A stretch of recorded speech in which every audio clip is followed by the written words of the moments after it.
Warning, this video content and super awesome contents not suitable for people who don't enjoy super awesomeness, not for like and subscribe, only for documentation.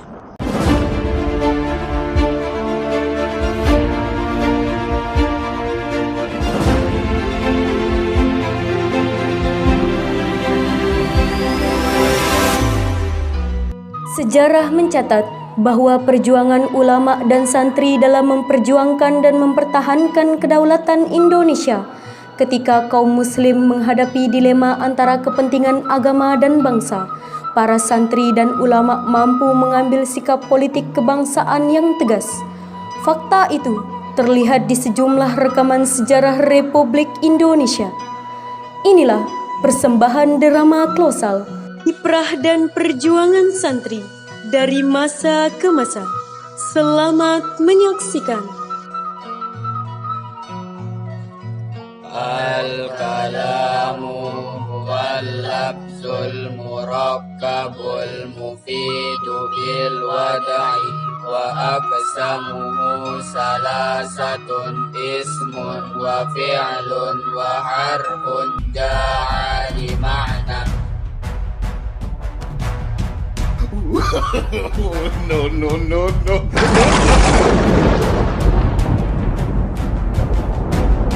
Allahu Akbar! Serang!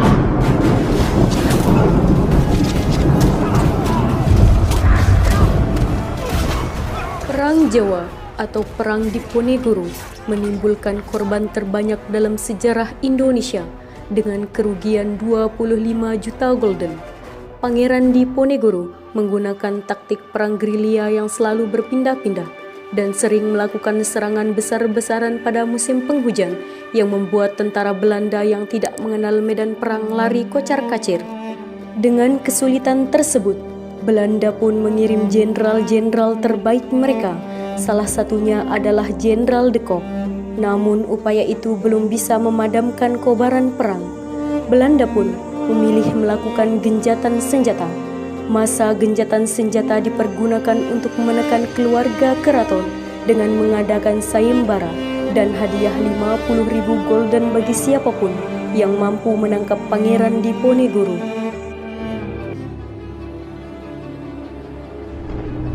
Hei kamu orang pribumi, dengar pengumuman ini.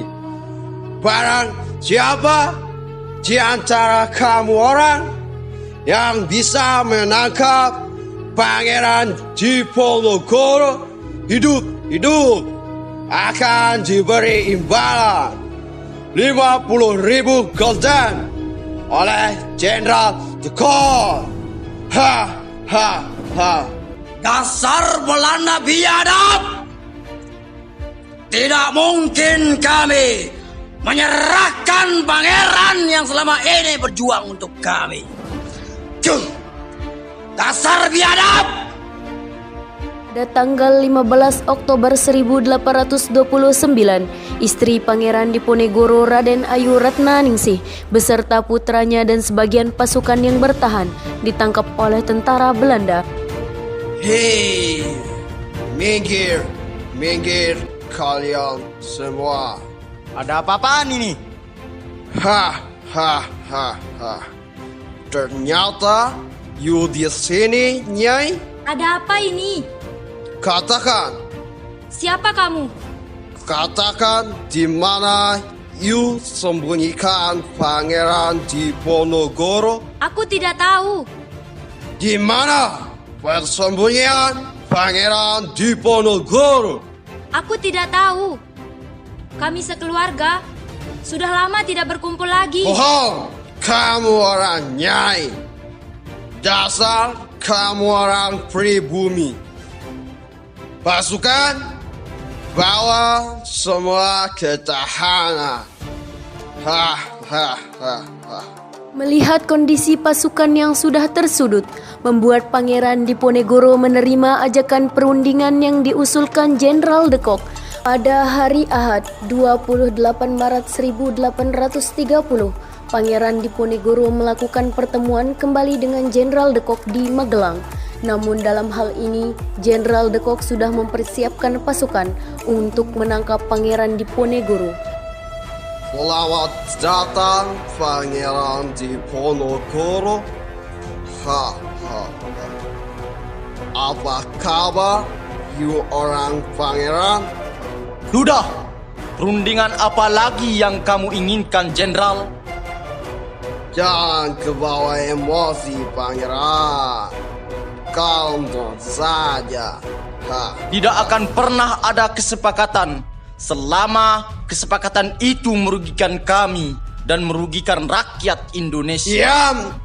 Diam, you orang pangeran. Pasukan, tangkap mereka semua. Dasar Belanda biadab. Apa you orang bilang? Belanda biadab. Tunggu dulu. Tangkap saja saya, Jenderal. Tapi dengan satu syarat. Syarat apa? Itu orang yang diminta. Saya akan menyerah dan tidak akan melakukan perlawanan. Asalkan kalian membebaskan pasukan saya. Jangan, Pangeran. Lebih baik kami mati daripada menyerahkan Pangeran. Jebloskan itu orang Pangeran Diponegoro ke tahanan. And you bebaskan pasukannya. Tidak, Pangeran. Tidak. Pangeran Diponegoro pun dibawa ke Semarang dan setelah itu diasingkan ke Batavia dan dipindahkan ke Makassar. Pangeran Diponegoro pun wafat di pengasingan di Benteng Rotterdam pada tanggal 8 Agustus 1855. Pangeran Diponegoro adalah keturunan dari Sultan Hamengkubuwono III dan ibunya yang bernama Raden Ayu Mangkarawati. Tak hanya perang Diponegoro, berbagai belahan di Nusantara menjadi saksi perlawanan para pahlawan, seperti di Maluku dipimpin oleh Kapitan Patimura, di Sumatera Barat dipimpin oleh Tuanku Imam Bonjol, Sulawesi Selatan dipimpin oleh Sultan Hasanuddin, dan di Aceh dipimpin oleh Cut Nyak-Din. Perjuangan bangsa Indonesia terus berlanjut. Pada tanggal 31 Agustus 1945, pemerintah Indonesia mengeluarkan maklumat yang menetapkan mulai 1 September dilakukan pengibaran bendera nasional Sang Saka Merah Putih. Gerakan pengibaran bendera merah putih pun meluas ke seluruh penjuru tanah air.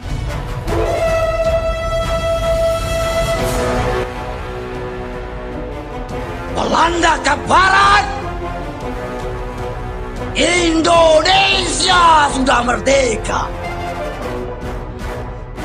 Masih saja mereka mengibarkan benderanya di sini. Ayo kita turunkan. Hei, ada apa ini? Kalian orang datang ke sini, Indonesia sudah merdeka. Hei, turunkan bendera itu. Atau kami yang akan menurunkannya sendiri. tidak bisa. Mulai sekarang, kita kibarkan bendera merah putih di seluruh penjuru Nusantara.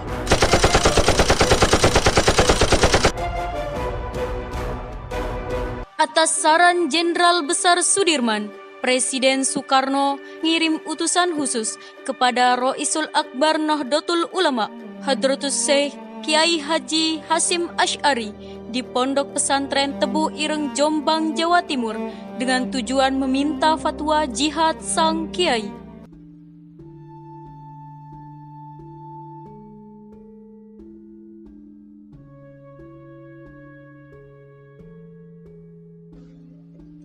Allah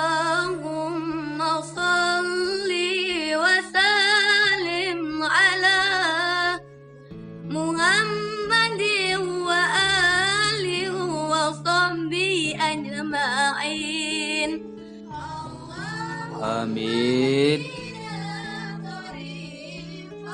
Ya Kiai.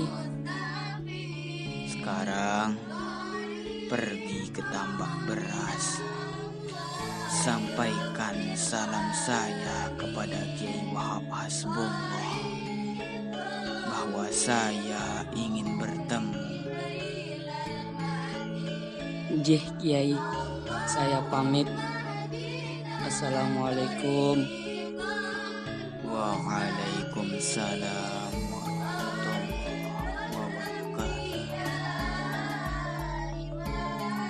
21 Oktober 1945, seluruh delegasi Nahdlatul Ulama se-Jawa Madura berkumpul di kantor pusat Ansor di Surabaya.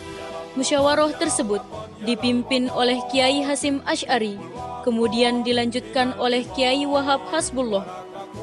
Setelah berdiskusi yang cukup panjang dan mendengar hasil istikharah para Kiai Nahdlatul Ulama, pada tanggal 22 Oktober 1945, pertemuan menghasilkan 3 rumusan penting yang kemudian dikenal dengan Resolusi Jihad Nahdlatul Ulama.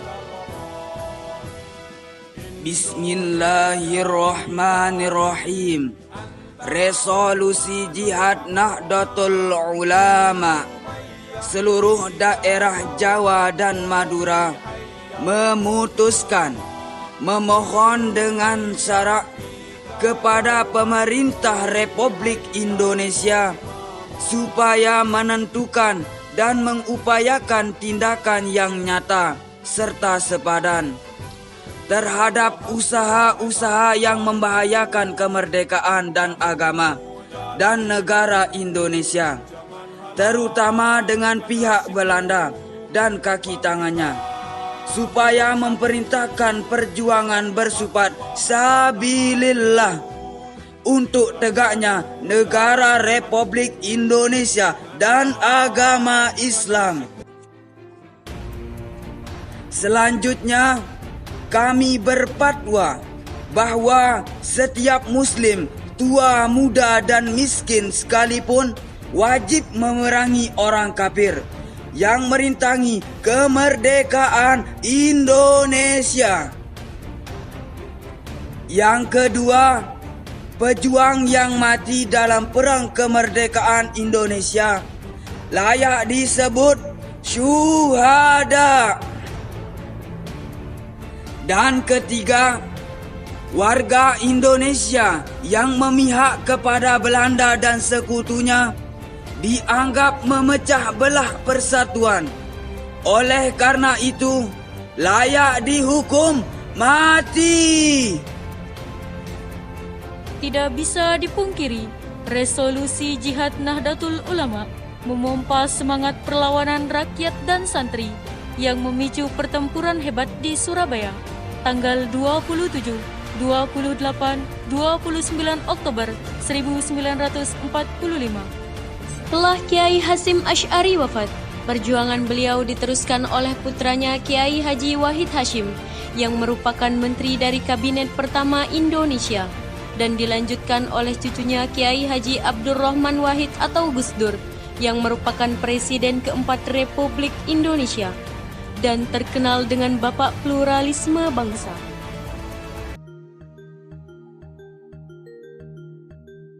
Setelah 75 tahun kemerdekaan Indonesia, bangsa Indonesia dihadapi dengan era modernisasi, di mana masuknya pengaruh budaya Barat yang banyak mempengaruhi pemuda-pemudi Indonesia.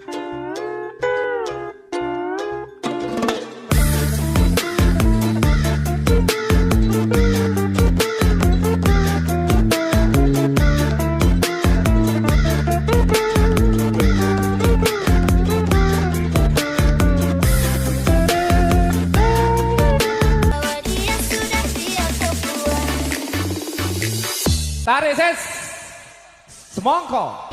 Mantap.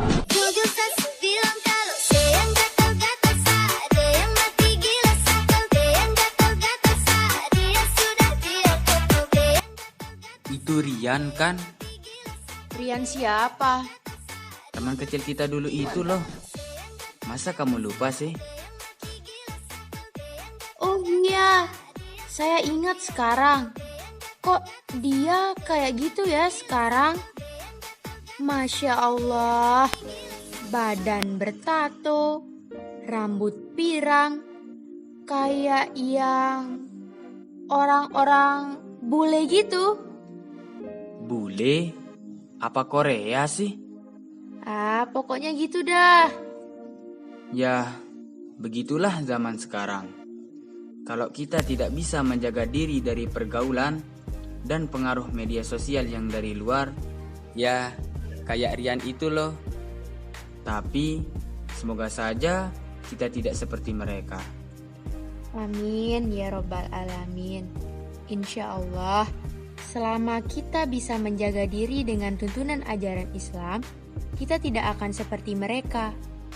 Inilah salah satu tugas kita sebagai anak pesantren, mengedukasi muda-mudi dan masyarakat agar tidak terpengaruh dan mengkonsumsi budaya luar secara mentah-mentah. Ambil yang baiknya, tinggalkan yang buruknya. Iya kan? Betul sekali. Sungguh berat tugas kita sekarang. Rasa-rasanya lebih berat dari perjuangan para pahlawan tempo dulu. Karena yang kita lawan tidaklah nampak jelas, melainkan pasti. Insya Allah, selama ada ikhtiar, kita pasti bisa. Walaupun pengaruh modernisasi terus menggerogoti pemuda-pemudi bangsa Indonesia, namun peran santri dalam mengatasi hal tersebut dapat dirasakan. Ngomong-ngomong, apa sih yang kamu bawa? Kelihatannya kamu panik banget. Kamu menyembunyikan sesuatu ya? Atau kamu membawa sesuatu? Masa nggak boleh tahu sih? Gak ada apa-apa kok. Cie, kok mukamu memerah gitu? Gak ada apa-apa. Biasa aja kok. Coba, sini saya lihat. Astagfirullahaladzim, Rian. Ini kan bom peledak. Kamu mau bawa ini kemana?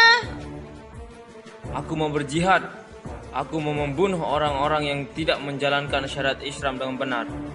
Masya Allah, Rian. Berjihad zaman sekarang itu tidaklah dengan seperti ini. Masih banyak kok cara yang lain. Tapi hal ini sudah jelas kan dalam Al-Quran. A'udzu billahi minasyaitonir rajim. Bismillahirrahmanirrahim.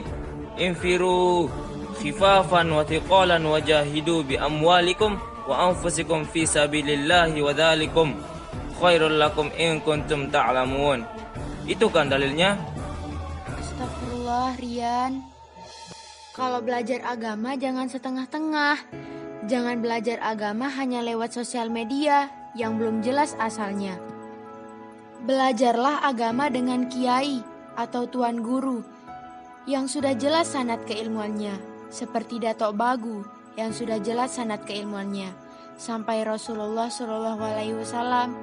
Karena zaman ini banyak ujaran-ujaran kebencian yang bertujuan memporak-porandakan agama dan NKRI. Terus yang saya lakukan ini salah ya? Ya jelas salah lah. Dengan yang kamu lakukan ini membuat kamu akan dicap teroris. Terus apa yang harus aku lakukan sekarang? Buang dan tinggalkan itu semua. Ikutlah bersama kami. Kemana? Tunggu, Rian. Jangan dengarkan kata mereka. Pilih surga atau neraka. Kalau kamu pilih surga, lanjutkan seruan jihad kita. Cara kamu yang salah. Berjihad di zaman sekarang tidak dengan meneror warga dengan cara seperti ini, tapi dengan cara meningkatkan ilmu agama dan pengetahuan. Omong kosong, Rian. Lanjutkan seruan jihad kita. Sudah. Kita sebagai tokoh muda dan yang akan menjadi pemimpin di masa depan, seharusnya kita bersatu membela negara, agama, nusa dan bangsa. Bukan seperti ini. Mari kita satukan suara dan rapatkan barisan.